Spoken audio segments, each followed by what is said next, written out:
Ένα άτομο ρε μαλάκα. Εδώ στο όρο Άτομο. μόνο έχω το λεπτό. Έλα μπρο, είμαι down, έλα εδώ. Έχει ρε μαλάκα, πήγες. Πώς να έρθω ρε αδερφέ? Γιατί ποτέ έφυγες ρε μαλάκα. Να έρθω εκεί που είσαι ή έχει άτομο? Όχι.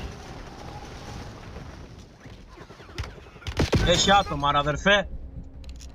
Μα σου είπα όχι, μην έρθει σου είπα. Μου είπες όχι, δεν έχει άτομα. Όχι μην μπρο μου λες να έρθω εκεί που είσαι και σου λέω όχι.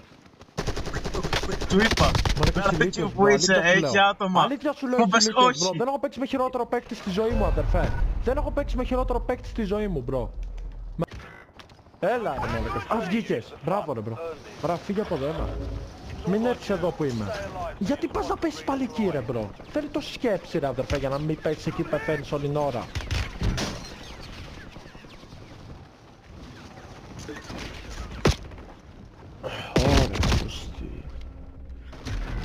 Αχ, μάλακα είσαι ηλίθιος ρε. Δεν έχω παίξει με χειρότερο παίκτη στη ζωή μου. Αλήθεια σου λέω.